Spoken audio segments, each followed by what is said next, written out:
Warahmatullahi wabarakatuh. Selamat berjumpa kembali dengan channel Bela Agama. Pada malam hari ini tematiknya adalah studi tentang Alkitab ya.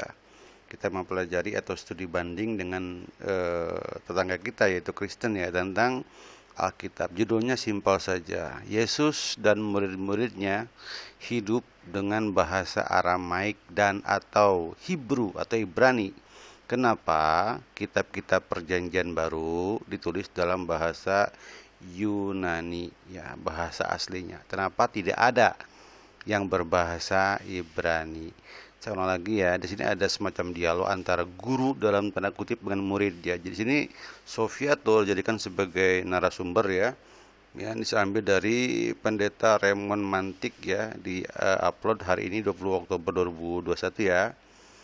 Yesus dan murid-muridnya hidup dengan tutur kata Aramaik dan Ibrani. Pertanyaannya, kenapa kitab-kitab Injil Perjanjian Baru ditulis dalam bahasa Yunani? Adakah kitab yang ditulis dalam bahasa penutur aslinya atau kehidupan waktu itu, yaitu bahasa Aramaik dan Ibrani? Nah, di sini kepala Berbi Sofiatul pucing kepala. Dan dia menjawab dengan jawaban yang tidak memuaskan. Nanti kita bahas ya, bahwa ilmu dia ini kurang begitu mumpuni. Kita bahas ini dengan berbagai sumber ya. Sumber dari sini ya, sumber dari Catholic Resource, dari ensiklopedia juga, dan dari perguruan tinggi ya. Oke, silakan. Ini yang bertanya adalah Pak Eken ya. Pak Eken pasti apa ya, lupa lagi ya. Silakan ya. Banyak juga beberapa, kalau bisa diizinkan untuk berpendapat. Saya bingung mengenai kedengaran nih Pak. Kedengaran.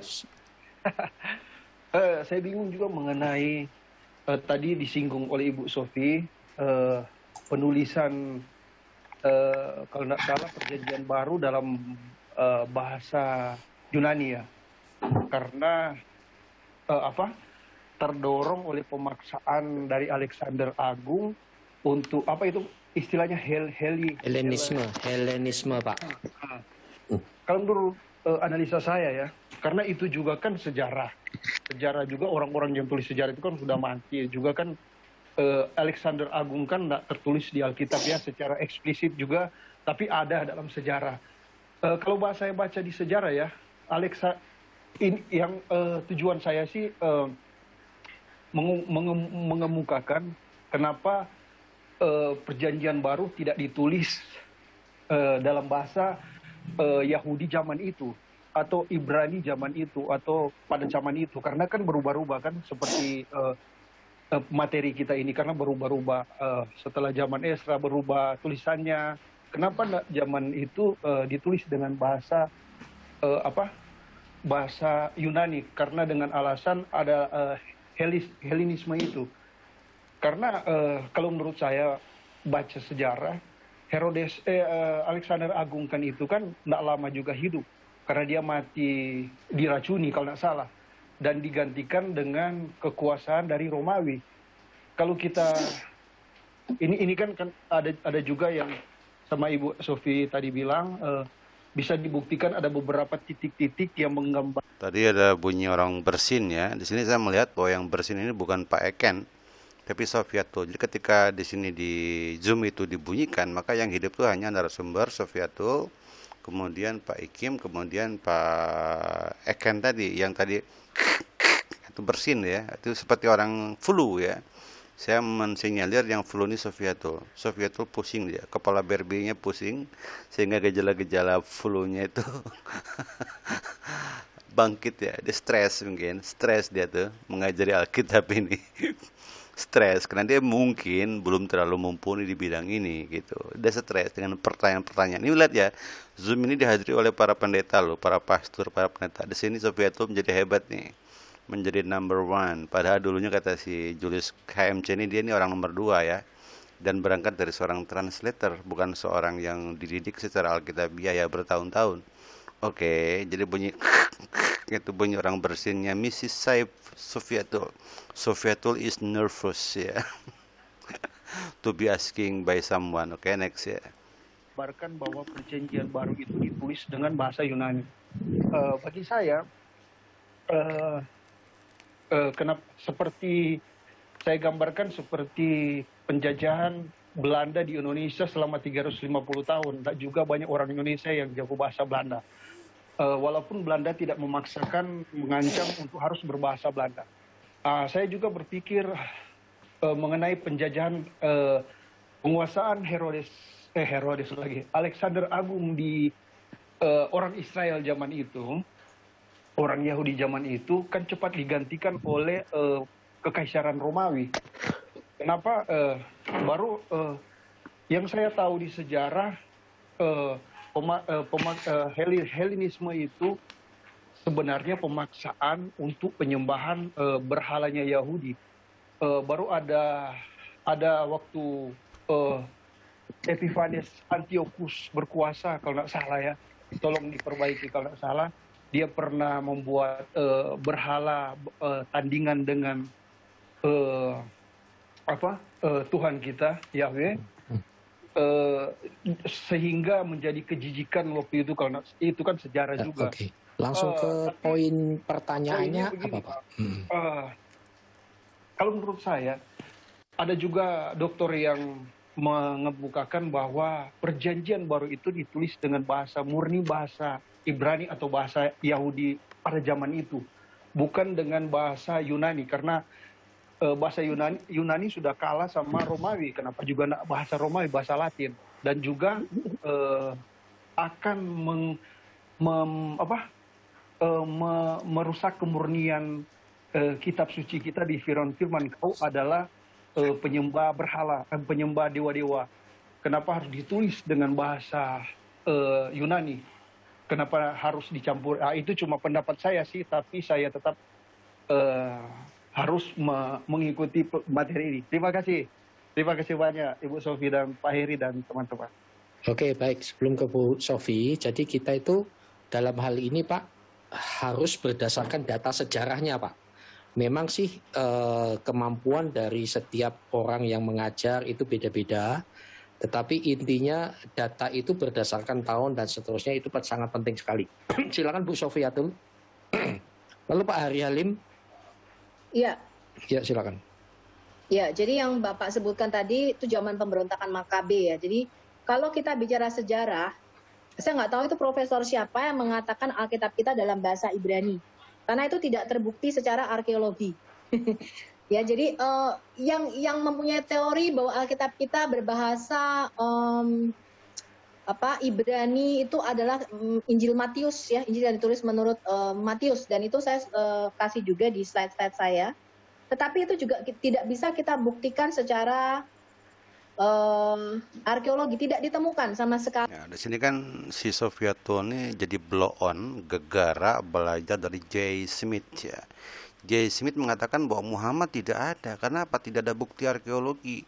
Tidak ada patung Muhammad. Tidak ada koin mata uang dengan lambang Muhammad. Bayangkan. Mereka mengatakan bahwa hijrah itu bohong. Tidak ada bukti koinnya, bukti batu lah atau apa loh. Kan bukti arkeologis itu bisa catatan. Termasuk Alkitab bukan? Bisa batu bertulis namanya prasasti bukan? Atau koin. Nah, yang dipakai oleh si J. Smith yang blow-on tadi, yang jadi gurunya si Sofiatul Ahyad, yang sehingga Sofiatul pun menjadi blow-on, adalah terlalu sempitnya pembuktian arkeologis. Pembuktian arkeologis menurut Sofiatul atau J. Smith gurunya adalah harus ada prasasti. Islam tidak suka prasasti. Harus ada patung. Islam bahkan mengharamkan patung. Demikian ya. Bukti tertulis berupa Alkitab catatan atau Alkisah atau apa, itu kan sebagai bukti ya. Hijrah ya ada dong, ayat Qur'annya hijrah itu ada. Kenapa kok disangkal bahwa hijrah tidak ada? Oke, bahkan dia mengatakan Muhammad tidak ada loh. Al-Quran mengatakan Muhammad Rasulullah Al-Fat 29. Itu kan catatan sejarah, catatan arkeologis berupa catatan, record namanya. Tetapi apakah kok Muhammad nggak ada dalam mata uang? Nabi Muhammad tidak suka yang kayak gitu. Kok Nabi Muhammad tidak dalam prasasti? Nabi Muhammad tidak suka dikultuskan. Demikian ya. Oke, next. Jadi ini kesalahan dan kesempitan cara menganalisis mengenai peninggalan-peninggalan historis arkeologis ya. Next. Kali bukti-bukti manuskrip yang ditulis di dalam bahasa Ibrani. Tetapi yang bisa kita pastikan gini, jadi Helenisme ini memang masuk, Pak. Jadi kalau kita melihat budaya mereka, terus kemudian sampai ke ukir-ukirannya ya, itu kita bisa buktikan bahwa itu budaya Yunani itu memang masuk, ya. Dan lingua franca yang digunakan pada zaman Yesus itu memang bahasa Yunani. Jadi makanya ditulis di atas kayu salibnya Yesus itu kan 3 bahasa tuh, ya, bahasa Ibrani, bahasa Latin, ya, apa namanya? 3 bahasa ya, Pak Heri, apa aja Ya, Pak? Aram. Aram, ya. Bahasa Aramaik itu juga bahasa yang digunakan. Jadi kalau kita bicara sejarah, memang sejak pembuangan ke Babel, orang Yahudi itu tidak bisa lagi berbahasa Ibrani. Yang bisa itu hanya imam-imam besar, termasuk salah satunya adalah Imam Esra. Ya, Imam Esra termasuk bilingual. Dia bisa bahasa Ibrani, dia bisa menulis, membaca dalam huruf Paleo Ibrani. Masyarakat umum itu nggak bisa. Nah, pada zaman Yesus, itu terbukti dari sinagog-sinagog yang ada. Mereka menggunakan Alkitab bahasa Yunani atau Septuaginta. Ya, jadi kita menemukan bukti-bukti arkeologi, kemudian bukti-bukti kuburan-kuburan Yahudi yang ada di daerah Mesir itu menggunakan bahasa Yunani. Ya, kemudian sinagognya menggunakan Alkitab berbahasa Yunani. Yang menggunakan Ibrani hanya yang ada di Bait Suci di Yerusalem, kaum elit. Nah, pada zaman Yesus itu terbagi 2. Orang Saduki itu menguasai atau mengendalikan yang namanya Bait Suci Yerusalem yang sekarang ini, ya. Tetapi orang Farisi yaitu mengendalikan yang namanya sinagog-sinagog. Nah, kebanyakan ketika mereka melakukan ritual di Bait Suci Yerusalem dalam bahasa Ibrani, orang awam itu sudah nggak ngerti lagi tuh.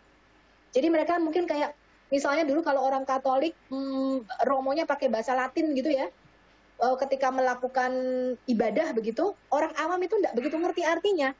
Cuma nonton aja tapi mereka ngerti, oh ini ada ritual ini gitu ya, ketika mereka memakai bahasa Ibrani. Karena bahasa yang dipakai adalah Aramaik, dan kemudian bahasa Yunani merupakan lingua franca. Jadi kita dari sejarah itu kita tahu lingua franca pada zaman itu memang bahasa Yunani. Satu-satunya yang merupakan teori ya, bahwa ditulis dalam bahasa Ibrani adalah kitab Injil Matius, tetapi dokumennya tidak kita temukan. Ya. Oke, nah, sampai sini ya, dokumennya tak ditemukan bahwa ada Injil Matius yang berbahasa Ibrani, tidak ada dokumennya. Kita bantah itu ya, apa-apa kita menggunakan sumber dari mereka juga. Ini sambil dari ini ya, dari Unimus H.Id ya, Origen ya, mengatakan bahwa Injil yang pertama ditulis oleh Matius, meskipun Matius sendiri di sini ada catatan kaki ya, menurut menurut para ahli bahwa Matius itu bukan penulisnya, tapi dinisbatkan ke Matius ya oleh orang gereja ya. Injil Matius dikatakan disusun dalam bahasa Ibrani di sekitar Yerusalem ya, berbahasa Yahudi ya, kemudian diterjemahkan ke dalam bahasa Yunani, mempunyai naskah bahasa Ibrani asli di Library of Early Center of Christianity di Caesarea. Komunitas Nazaren membuat satu salinan bagi Jerome yang digunakannya dalam karya tulisnya. Injil Matius disebut Injil menurut orang Ibrani, kadang juga Injil para rasul. Jadi artinya apa intinya, peninggalannya ada ya di Library of Early Center of Christianity ya. Ya mungkin nggak tahu lah di Caesarea, saya nggak tahu. Nah kita ambil sini ya di Gospelnya. Ini sambil dari Catholic Resource ya. Artinya ini dari situs Katolik lo ya. Dikatakan bahwa di sini ya, Papias is quoted as saying, so then Matthew wrote the oracle in Hebrew language. Ya, jadi Matius itu ditulis dalam bahasa Hebrew, and everyone interpreted them as he was able. This collection is often called the saying of Lord. Ya, koleksi ini disebut juga dengan perkataan Tuhan atau Tuhan, nggak tahu ya. But may have been written in Aramaic, dan juga mungkin ditulis dalam bahasa Aramaik, jadi bahasa sehari-hari Yesus dan para muridnya.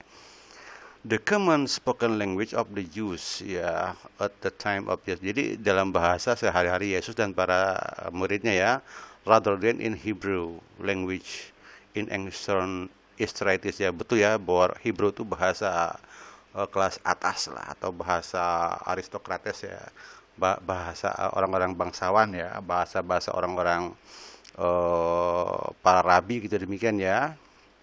Nah, this would explain why the later Greek text ya, kemudian teks yang berbahasa Yunani tadi came to be called gospel according to Matthew. Jadi Matius, kitab Matius atau apapun namanya itu, kitab-kitab setelahnya yang ditulis dalam bahasa Yunani disebut sebagai gospel according to the Matthew. Apa artinya? Artinya kitab Matius memang ditulis pertama dalam bahasa Ibrani dan atau dalam bahasa Aramaik, bahasa sehari-hari Yesus dan murid-muridnya. Kemudian diterjemahkan dalam bahasa Yunani dengan sebutannya gospel according to Matthew. Jadi Injil menurut Matius dan gitu ya. Demikiannya. Apakah ada peninggalannya? Ada di sini. Ya nih. Nah, ini ya Injil Matius ya. Nih. Meskipun kitab Injil sebenarnya tidak mencantumkan nama penulisnya, betul ya, kata si Herman juga sama ya. Anonim sifatnya, mula-mula anonim. Secara tradisional Injil Matius diyakini itu bersumber pada Matius ya. Nah, sebenarnya anonim, hanya gereja menyebutkan kepada Matius ya. Oke, ini sudah Bert Herman sudah menyebutkan, dan di sini pun sama ya. Ini sumber dari Katolik pun mengatakan loh ya. Ini silakan ya. Matthew was actual author, an anonymous second generation Jewish Christian teacher used various sources. Ya. Nah, demikian. Jadi sebetulnya mereka itu asalnya bukan Matius, hanya disebutkan ke Matius. Ya, mostly Jews who had come to believe in Jesus dan seterusnya. Mana ya? Oke.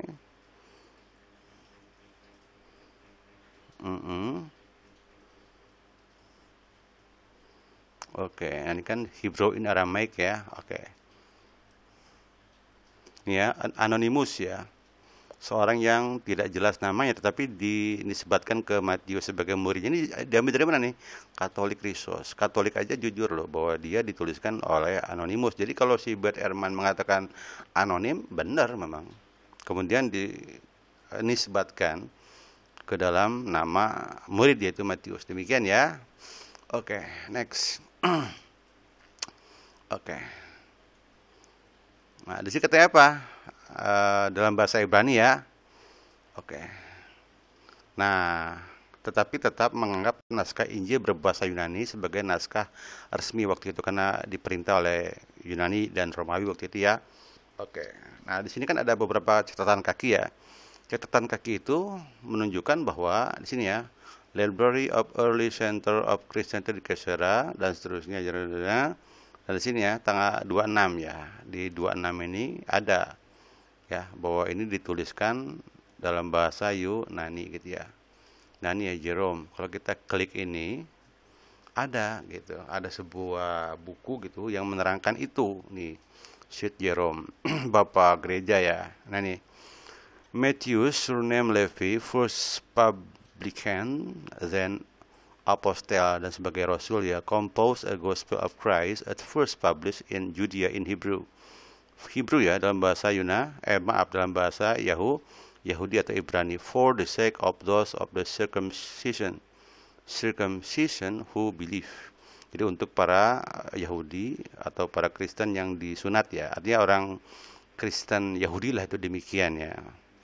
Atau abonet atau apa nggak tahu ya, saya lupa lagi orang Yahudi Kristen itu apa namanya. But this was afterward translated into Greek, tetapi diterjemahkan kemudian ke dalam bahasa Yunani. So by what author in uncertain, meskipun penulisnya adalah tidak jelas. Jadi jelas ya, tidak jelas Matius itu siapa penulisnya. Nah ini ya, moreover the Hebrew itself has been preserved until present day in library at Caesarea which Memphilus dan seterusnya. Jadi ada di sini. Lebih jauh lagi katanya bahwa kita berbahasa Hebrew itu sendiri has been preserved, masih terpelihara sampai sekarang di perpustakaan at Caesarea. Demikian ya. Jadi apa kesimpulannya bahwa klaim bahwa kitab Matius yang berbahasa Ibrani itu adalah tidak memiliki landasan historis atau arkeologis seperti kata Sofia adalah keliru ya. Sama juga mereka tuh keliru memahami bahwa hijrah tidak ada loh. Ayat hijrah di Quran ada kok. Muhammad tidak ada loh. Dalam Quran ada kok. Kenapa? Catatan-catatan Quran itu kan merupakan catatan-catatan historis. Ya, mereka hanya terpaku pada koin, uang. terpaku pada prasasti. Sofia tuh salah berguru kepada J. Smith yang blow on kalau menurut saya, dan terlalu narrow minded, berpikirnya sempit, sehingga si Sofia itu pun blow on juga dan sempit. Sekarang demikian saja, billahi taufiq wal hidayah. Wassalamualaikum warahmatullahi wabarakatuh.